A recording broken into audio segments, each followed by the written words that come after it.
join us and discuss how within the countries that they're covering, they see regulatory barriers for energy communities. We have 4 Horizon 2020 projects aside from the side, but I would like to let Andreas maybe talk about that. Andreas, are you here?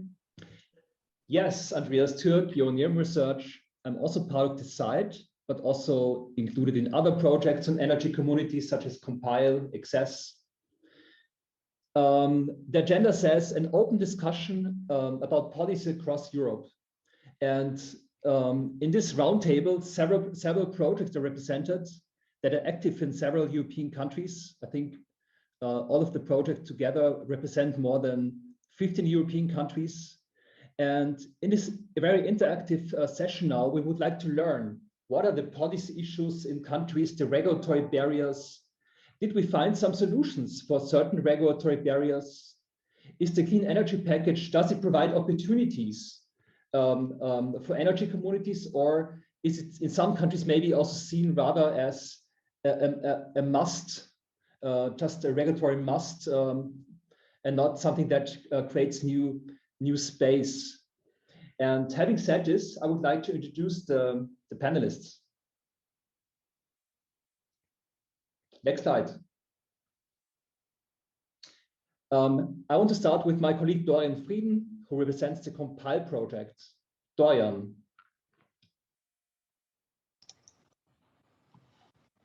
Yes, thank you, and hello to everybody. So do you have I just saw my first slide, now I don't see it anymore. So if you have integrated it, okay, great. Yeah, I represent the Compile project, as Andreas said. Compile is standing for Integrating Community Power in Energy Islands. The project is running from since November 2018 till October next year. We're having 5 pilot projects which address technical implementation, but also citizen involvement, actor constellations, of course, legal questions. So we are also focusing ourselves on the legal frameworks, regulatory frameworks. Yeah, and the overall aim is to focus on opportunities of energy communities for, of course, decarbonization, community involvement, but also technical questions.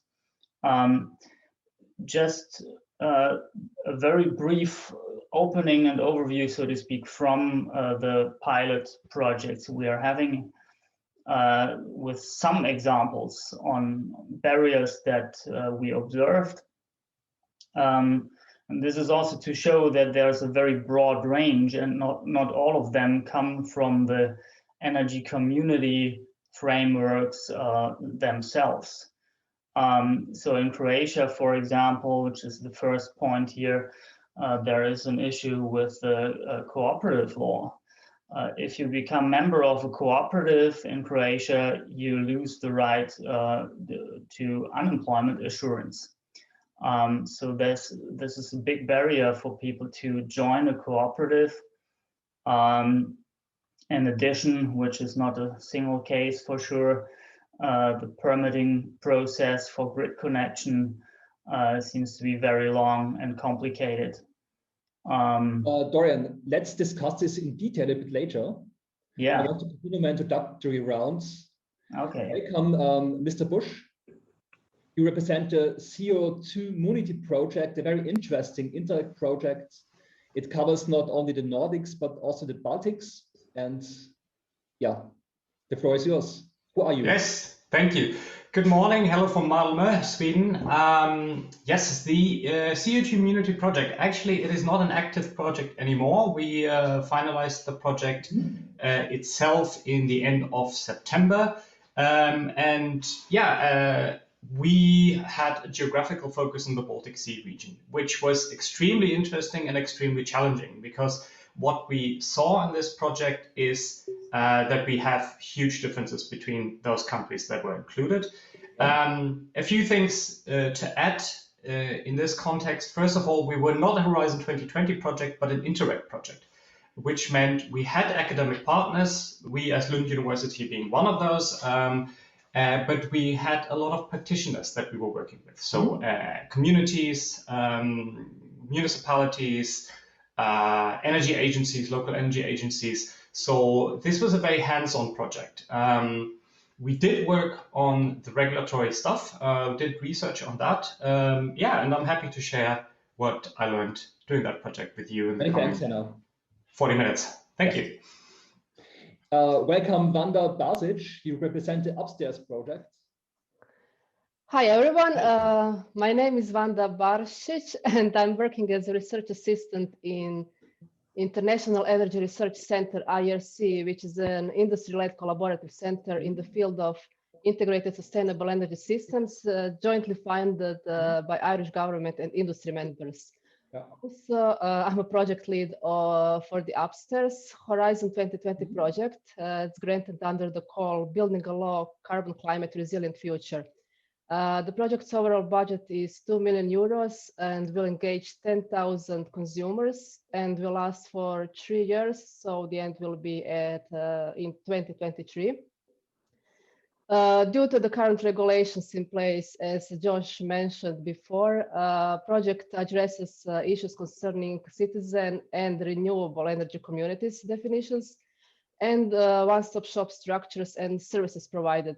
So the goal of the Upstairs project is to accelerate the growth of energy communities, to remove the barriers to citizens' participation in the transition from a consumer to prosumer market, and to launch collective action and participation in energy community in private residential buildings.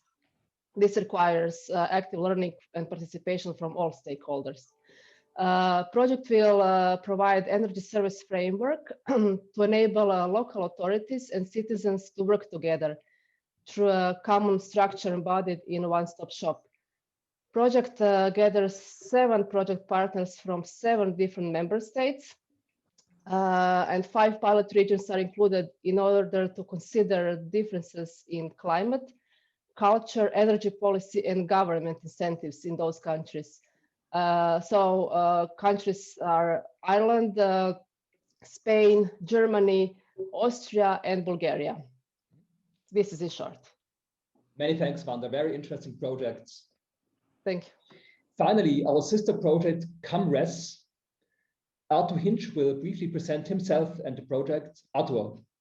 Yes, thank you very much. Hello, everyone. My name is Arthur Hinsch. I work for ICLEI European Secretariat in Freiburg, Germany. I have the pleasure of representing the COMRES project, which is also a project on facilitating the market uptake of community energy and electricity from renewable energy sources in the EU. It's a project led by the Free University of Berlin, and it has different approaches. So on one hand, we work on the market uptake of RES-E, but also looking specifically on what enables renewable energy communities in 9 European countries, so 8 EU member states plus Norway. And we cover different sort of so-called technical systems, including community PV, wind, onshore wind, particularly storage integrated solutions. And the focus is obviously on looking at not only the current state of regulation. So we've recently, the project has recently published a publication on the current state of transposition. So I'll be going a little bit into that, showing where we currently stand. And later in the project, there will be focus on the barriers as well, and a key part of the project is actually engaging policymakers who are already engaged in the implementation process in so-called stakeholder desks to really have an ongoing dialogue between policymakers and the people who are actively calling for proper implementation of the renewable energy cooperatives. So I'm glad to go into this in a bit more detail in the discussion. Many thanks, Arthur. Before we continue, also I have one slide. I showed this slide already yesterday in our internal meeting. This is the status of transposition. So most EU countries are in the process of transposing RECs and SECs. Many have a draft. In many countries, this process will be finalized this year. But what then? What if the articles, Article 16 and Article 21 are transposed? Are we done, or does the work start? What are the barriers on a national level? What is the enabling framework we need to make it happen? Because obviously the EU directives are only a starting point. And I want to start with Dorian, the same order as earlier. Dorian, what do you see as main barriers when it comes to the next 1 or 2 years to make it happen on a regulatory perspective, on a policy perspective? Yeah, let's start. And this session is very interactive. You can ask questions in the chat and I will pick them up. Well, as mentioned before, I mean, we have the energy community definitions and provisions themselves, which, as you showed, are partly still under development, and this is what we discuss a lot, and which is fundamental. On the other side, there's a lot around this. So even if you have a good framework for energy communities as such in place, there are questions about how to integrate them in the energy market. Josh already touched upon this a little. There are questions of how to get people on board and how to organize, how to support also energy communities. So what we've seen, and you mentioned it briefly, Andreas, there's a big range of ambition, let's say, in the transposition process, from just ticking the box to have some definitions in place and to meet the requirements, up to trying to really integrate the concepts of energy communities in the overall system and frameworks. And I think the fact that energy communities are exactly supposed not to be professional actors in the energy sector, this means they may need a lot of support. They may need structures to get information. There are questions of access to funding, obviously, and other things. And these are frameworks that in most countries are not very advanced yet. In Austria, for example, we are having a one-stop shop that is under preparation. We'll have to see how much that supports energy communities in their development. Then flexibilities were touched upon, for example. I think in most cases we are far from operationalizing, for example, energy communities providing flexibility services to the local DSO and other for many different reasons, including not having access to real-time measurement of consumption and other questions, but also legal questions, obviously, in terms of market integration. Many thanks, Dorian, for your first inputs. Any quick questions to Dorian? Any comments? Andreas, I'm putting the questions in the comments, yes. And then maybe as the panelists see if they're relevant for them to answer them. I don't know if you want me to read them out. Or I will pick them up a bit later. Sounds but I would like to hand over to Henner, because you said, Henner, there's some big differences in the Baltics. What makes the Baltics so different? So what are the different preconditions or different needs in the Baltics? Well, I mean, first of all, if we compare the Baltic states and Poland to the Nordic states that I've worked with in Germany, we see, of course, I mean, there's the Soviet heritage. And the Soviet heritage affects the chances for community energy, possibilities for community energy projects in several ways. First of all, of course, there's regulation, meaning that you had an energy system that was very much concentrated on big scale production. Especially in Poland, the coal sector is very strong. So we have a regulatory framework not only in regards to energy production, but also, of course, to things like, you know, grid access and so on. That is very, very problematic. And if you then just, you know, put some regulation in place and some support, some subsidies in place for community energy projects, that might just be an add-on that is not enough. So we need basically, in many of these states, a basic overhaul of the energy regulation for community energy and small-scale producers to come into the market. That's the first thing. The second thing is that, of course, and again, this goes back to the Soviet heritage, regulation can only do so much, meaning that people in former Soviet states are not very keen in entering things like, that sounds like some collective project or something like that. This is scorched earth, I might say. It is very interesting to see that you find very, very few people that are basically willing to join communities. There are examples where that happens, often driven by young people in Poland, for example, or if you have, for example, ethnic minorities, where you have something that already unifies people, gives a common identity.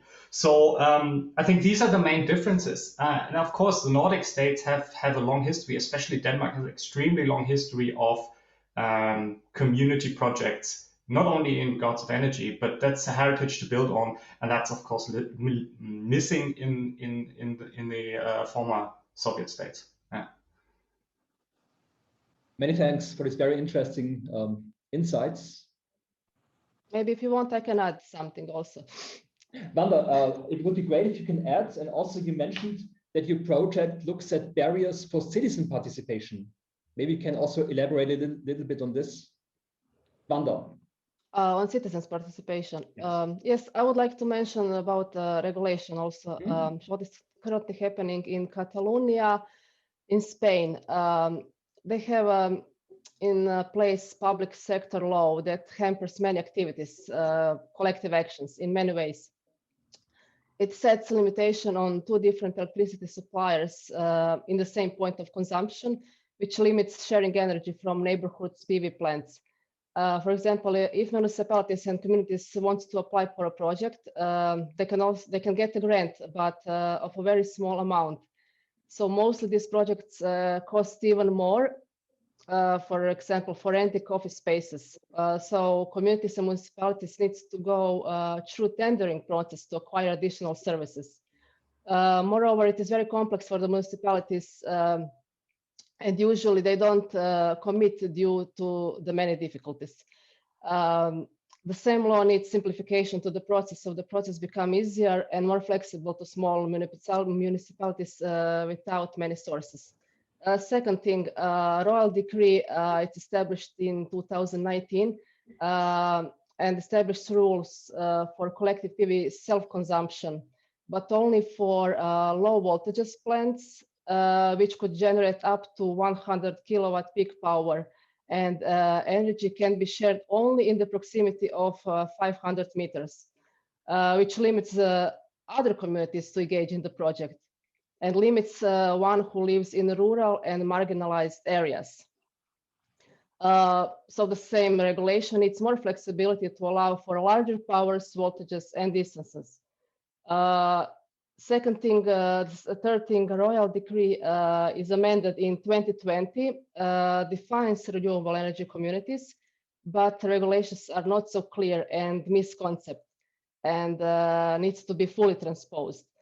Also, DSO procedures are very complex and slow, so there needs to be more accessible, transparent, and efficient, and it should be easily connected with public administration and all this paperwork that community needs to get through to get the permits.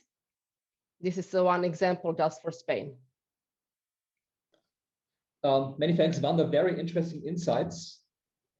Also in Germany, I can just say, just for Germany, there is no process for changing or even establishing supporting legislation for renewable energy communities. They have renewable energy law, EEG, which is established in 2000 and is recently updated this year. which improves tenant electricity model, where electricity can be sold to other tenants or community or district. But however, they need to work a little bit more on this, on transposing and harmonizing this regulation at national level. Thanks. Many thanks, Vanda. Artur, any early insights from the COMRES project? Yes, thank you very much. Could I perhaps ask you to share my previous slide again? There's a useful graph there that might be interesting to everyone.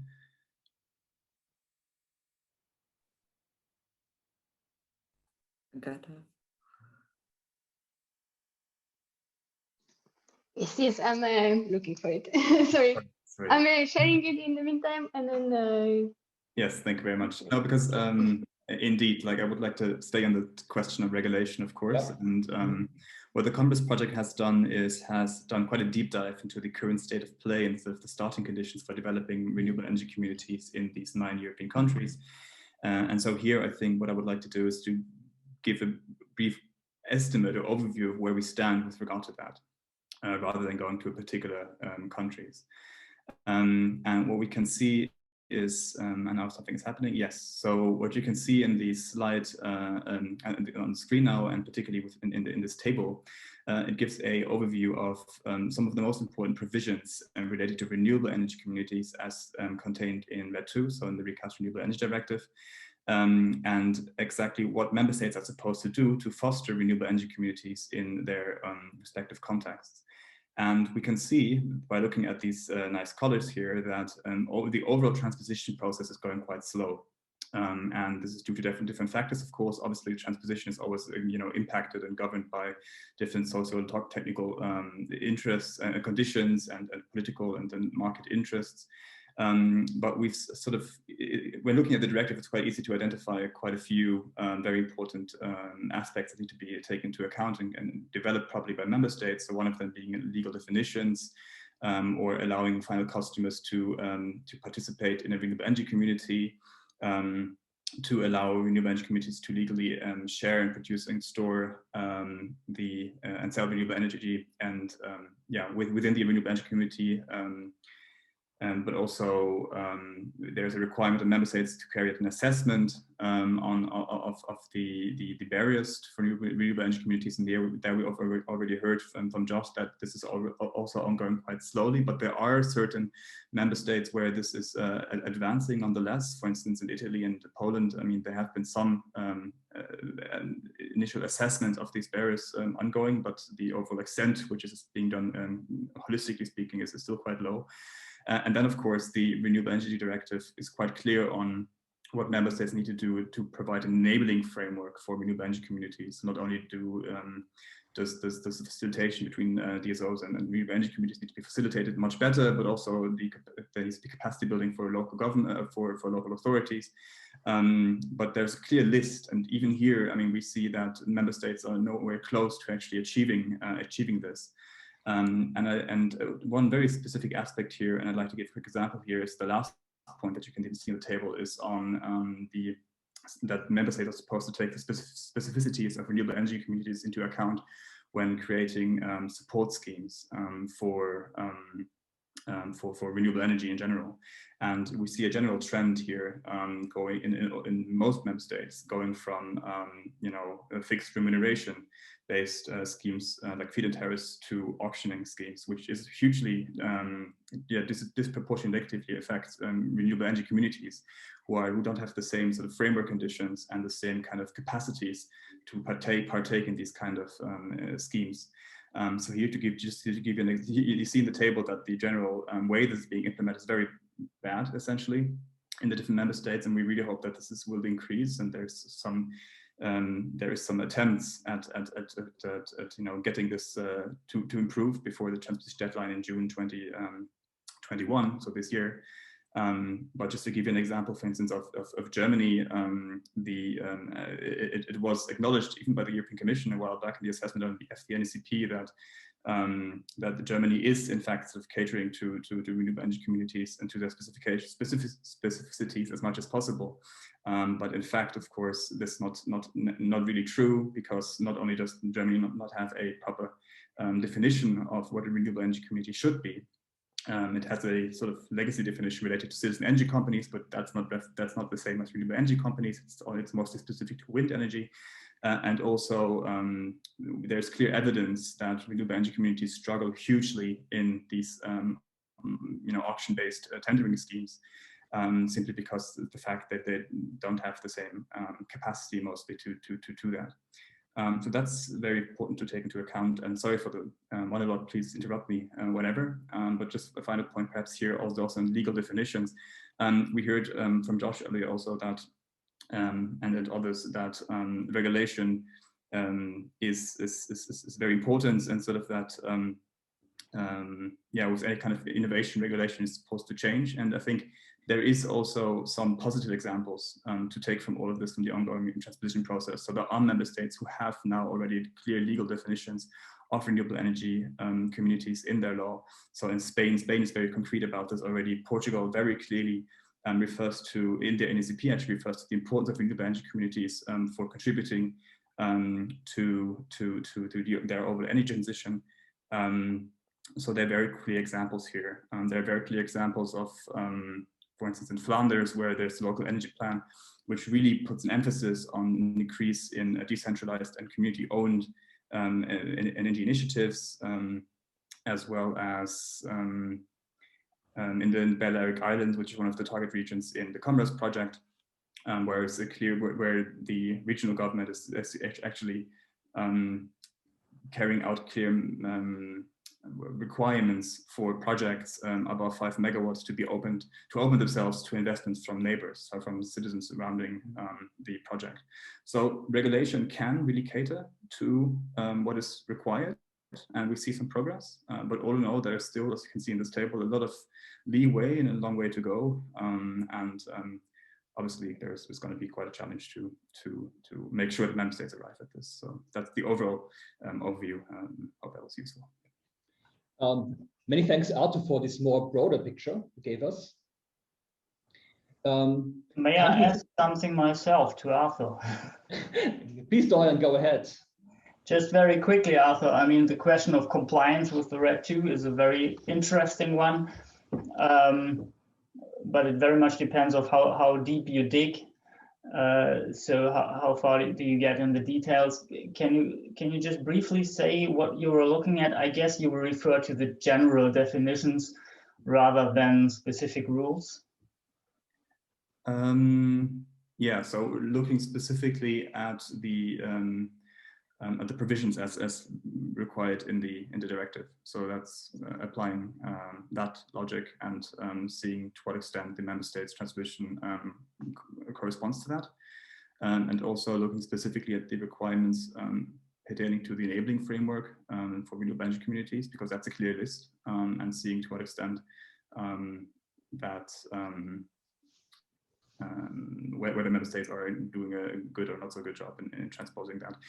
If you're interested in that in detail, I mean, we have a very long deliverable, roughly 200 pages, which gives you clear insights into the different countries and starting conditions in the current state of transposition. So where the methodology for the analysis also explain more in detail. So yeah, you can look at that in detail. Countries have very different starting points. Some European countries had already collective action in the past. For example, Austria had already collective self-consumption on a multi-apartment level. Germany has Bürgerenergie. I wonder, is this an enabling factor that countries can build on, or is this also limiting? Maybe, Dorian, you have an opinion on this? For Austria, for example. Well, overall, yes, the question of where countries come from is quite interesting. And just as a side note, what's also interesting to observe is that most countries, first of all, rather take care about renewable energy communities rather than citizen energy communities, even though the transposition deadlines of the two directives are the other way around. The Energy Market Directive was supposed to be transposed by end of last year. The Renewable Energy Directive only by end of next month, if I'm not mistaken. That means that many countries start from actually renewable energy frameworks. In Austria, we have a collective self-consumption scheme since 2017 that is built upon. So in 2017, in our electricity market regulations, we had a definition on collective self-consumption on building level, and that serves as a basis. We had some basic requirements in there in terms of the roles of the DSOs, for example, having to provide information on the consumption, etc. So these were things that were taken up also to define energy communities afterwards. And just another point, I mean, it's also interesting to see in which kind of regulation the energy communities are defined, whether they are part, depending also on whether it's rex or sex, of course. Partly they are in the electricity market regulations, partly they are in self-consumption regulations, for example, in Portugal, where renewable energy communities are at the moment defined departing from self-consumption schemes, where renewable energy communities may also act in that area, for example. Well, we have project partners from Oper Austria, which is one of the region of Austria, and they're experiencing significant frustration due to lack of responsibilities to make use of excess PV production. And the result of that is the high interest in renewable energy communities. So 2 weeks ago, they launched New Energy Community Initiative, which supports the development and implementation of energy communities. By now, I think they're well served with national laws and regulations for construction and building, air pollution, heating systems, green electricity. In Oper Austria, I can mention 2 collective actions. One is one-stop shop for energy contracting, which is funded by regional government and national funds. The purpose is to trigger and support energy efficiency and renewable energy investment through energy contracting, which will increase the number of investment projects in municipalities, social sector, and businesses. And this collective activity provides advice, information, facilitation to the customer. It receives and processes funding application also, and checks and control investment measures on behalf of the regional government. The second collective action or one-stop shop is the one-stop shop for energy efficient homes. The motivation of this project was to trigger and support energy efficient and renewable energy investment in one-family homes, in building materials, installing renewable heating systems, and so on. So they're working very hard in Oper Austria, region of Austria. Thanks, Vanda, for giving us these interesting and good examples, because this was also one of the questions in the chat. Provide some good, bad examples from the projects, from the pilots. Thank you. May I come back to you, Henner? Yes. You mentioned earlier that collective action cooperatives have a negative connotation in the East. Mm-hmm. This is the same in Croatia, Hungary, Slovenia. We see it everywhere. What would be the solution? What could be a tailored approach for the new member states? I'm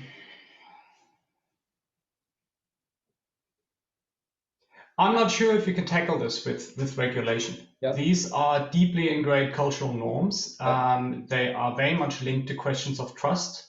Who do you trust? Do you trust your neighbors? Do you trust your community? Do you trust the state? And what we see if we compare different countries is that it is much easier to establish community energy projects in countries where you have high levels of trust. So, for example, the Nordic countries where you have that are characterized as very trustful societies, that is much easier. So I think one thing we can do is just wait, and that's frustrating because this is also a question of generations. I think that once we get people in the age of 30, 40 years who have not been influenced that much from an experience of living through a Soviet state, these things might change. But generally, I'm not sure if regulation can really tackle this. And how to change cultural norms, well, that's a long-term process, right? I think one thing that can help to some degree is to foster exchange. If we look at where do communities, where do mayors, for example, or community leaders, where do they take their inspiration from? It's from seeing projects that are like them, in communities that are like them.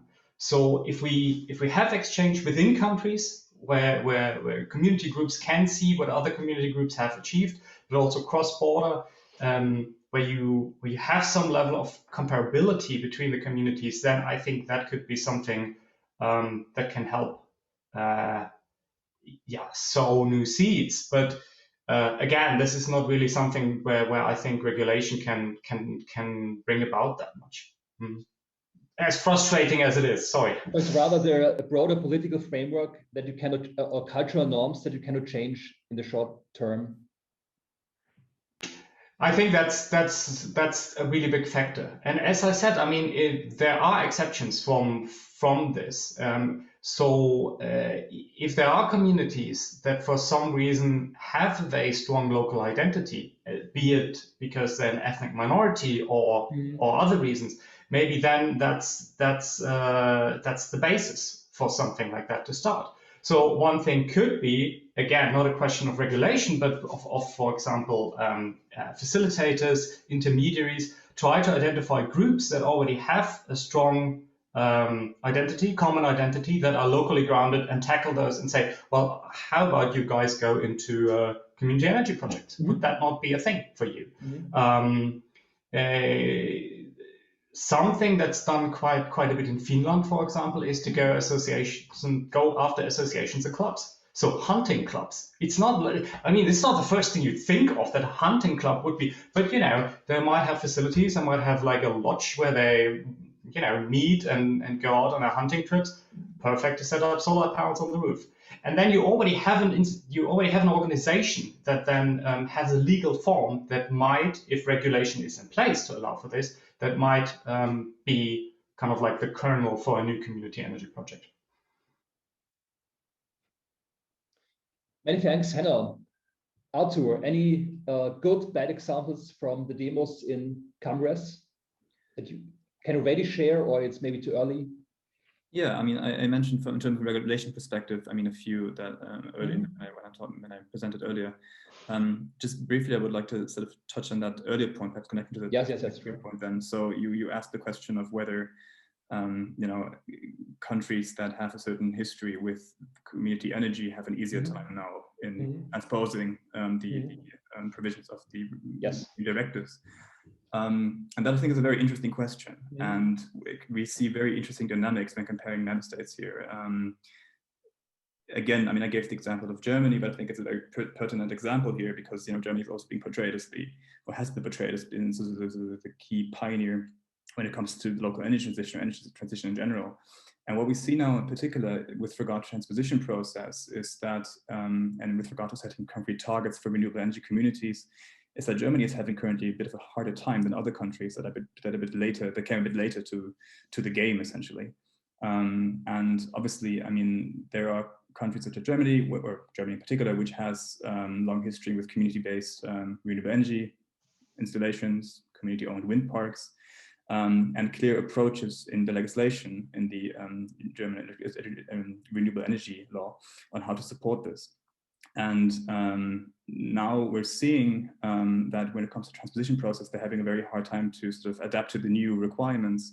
And then the regulators tend to refer to previous bad experience they had in pushing or promoting renewable energy communities or community-owned wind projects specifically. So the story behind this is that the German regulator essentially made it possible for renewable energy or community-owned wind projects to have certain privileges in the auction scheme, and that was then abused by not real community energy, what we would consider real community energy projects. And as a result of that, they're very weary towards promoting any further action in this field.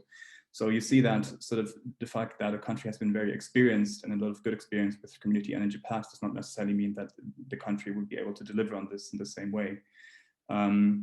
And with regard to concrete examples, then, I mean, for instance, in the Netherlands now, I mean, and I'm giving particularly examples from the regulatory point of view here because that was the focus of the deliverable now, but in Netherlands, for instance, you see that in the new climate agreement, there is a clear target of having 50% local ownership, so that includes citizens and businesses, of onshore RES projects by 2030.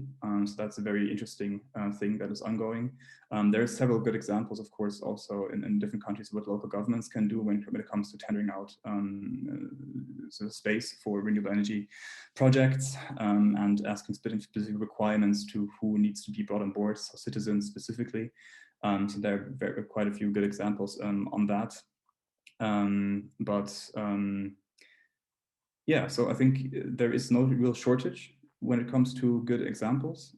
It's just now just a matter of making sure that these good examples are mirrored in national legislation as well. And it's by no means, if a country has done very well in the past, it doesn't mean that it's the best country going forward. And I actually personally, if you ask my personal opinion, I'm quite pleased to see a few countries that were not so super advanced in community engagement to really take the lead now and show, in my opinion, show Germany where this can go. Yeah.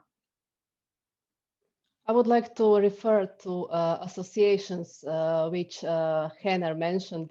What is currently happening in Bulgaria and the municipality of Asenograd, they are also project partners. Collective actions in the field of energy efficiency are governed through decree of Council of Ministers, which stipulates mandatory establishment of associations of homeowners. And they represent homeowners in the process of collective actions in order to refurbish the entire building. So they are presenting homeowners who live in one building. And the municipalities oversee the establishment of that association, help in application form for funding, approve and select a contractor for the actual works, and at the end they monitor the work also. In Bulgaria and under this upstairs project, we would like to establish building energy communities. So again, which refers to many homeowners that live in the same building, gather together to refurbish the whole building and possibly introduce renewable energies. In Bulgaria, currently they are transposing and harmonizing renewable energy directive, which is due at the end of June of this year. So this will affect also their law on cooperatives, and we will see how this directive will be transposed and fully harmonized in Bulgaria state. This is one example from Bulgaria. I just wanted to add. Many thanks, Vanda. I wasn't aware that Bulgaria is already creating legislation. Also, we had a similar discussion in the chat. Why not in Eastern European countries involving building owner associations, because the structures already exist. The Czech law has a strong focus on building owner associations. I don't know what the role is in the Baltics or in other countries. But as you mentioned, Vanda, this is important also for Bulgaria. Yes, this is just an example from Bulgaria on the building energy communities. Maybe I can mention also for Austria, actually, I mean, that's another of the interesting things, which type of organizational forms do the member states put in the legislation?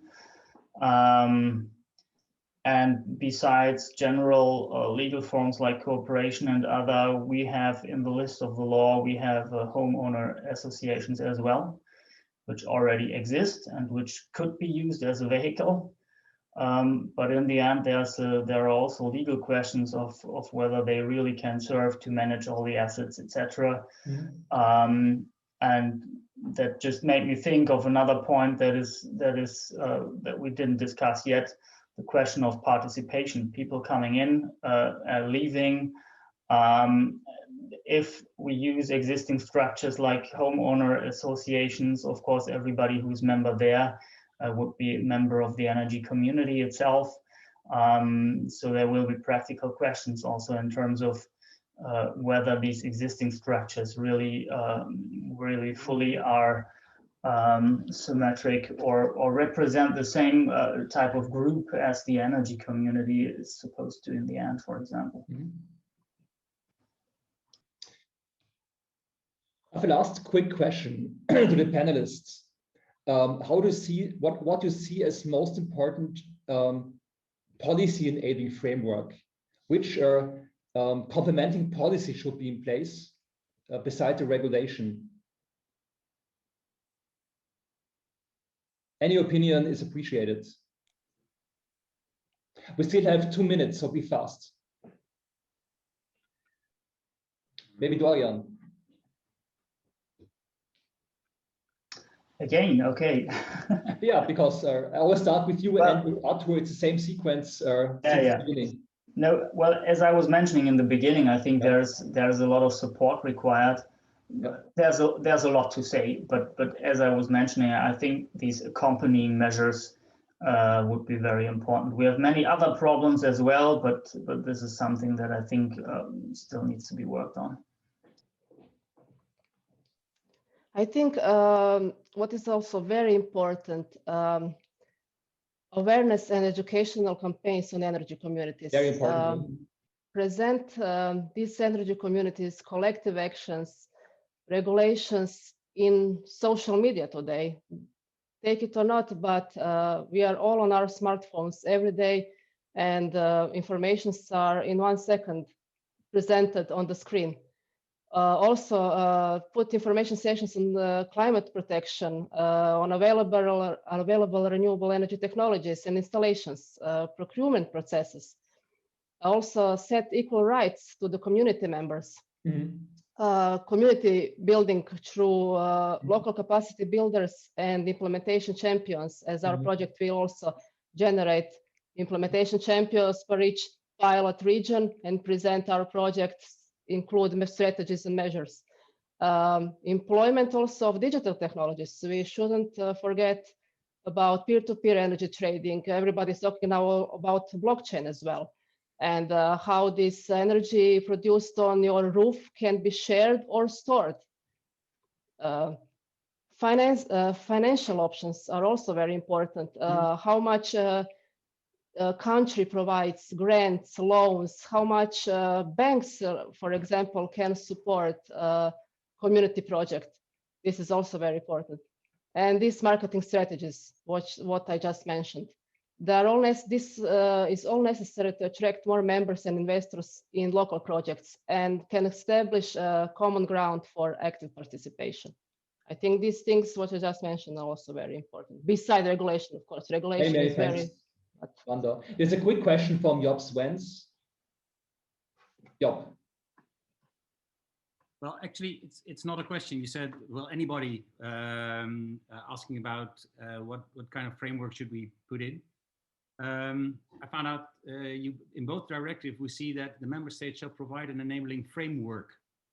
And that's not only the energy law we found out in the Netherlands, and not only the electricity law or the gas law or the heat law.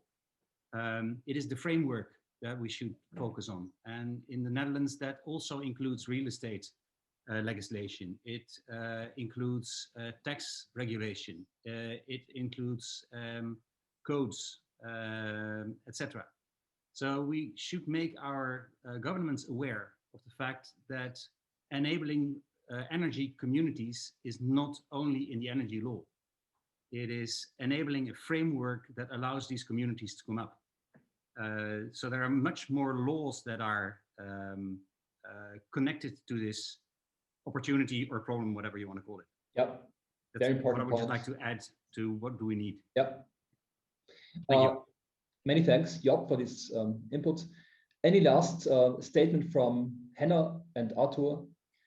Yeah, very quickly. I mean, from my perspective, well, obviously the topic of renewable energy communities and citizen energy communities is much broader than just regulation, right? It's a social technical problem also, so it needs to be really clear, as we had in the presentation at the beginning, that of course it relies on citizens wanting to take part in these communities. So that's as well a social aspect as it is a technical, as it is a regulatory one.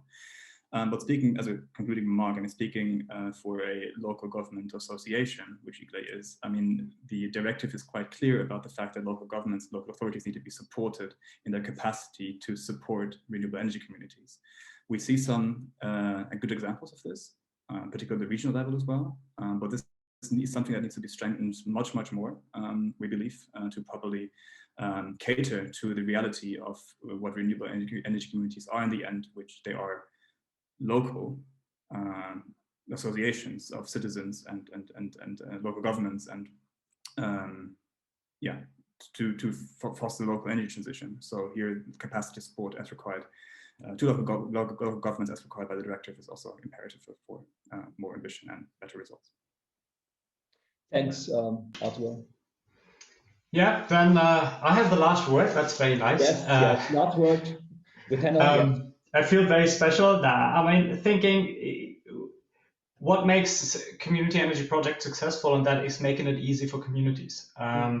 And there, of course, the regulatory framework has to be in place. I think what Job said was spot on. It also reflected something that I think Dorian said in the beginning about what was happening in Croatia, that if you joined an association, you would lose your unemployment insurance and these kind of things. Yes, so we need to consider the wider regulatory framework, but then also echoing to some degree what Vanda said, make information accessible. And what I have found in my research over and over again is that it's really important to have good intermediaries that can help communities. So they have the information, they have the know-how, both the technical as well as the regulatory stuff. So what legal forms can you have and so on. And what is also helpful is if these intermediaries are independent, meaning that they are not directly state organizations, but are a bit more independent from the state. Because very many people would react like, okay, so there's the state coming and asking me to do something, I don't want to do that. Great success with that on Samsø, for example, some of the Danish islands where they have these kind of institutions that can really make a difference. Many thanks, Henner. Time is over. I want to thank all panelists for the good, interesting insights and for the dynamic discussions. Thanks to all of you, also to the audience. And I will close the session now. Hand over to Lucia. Thank you.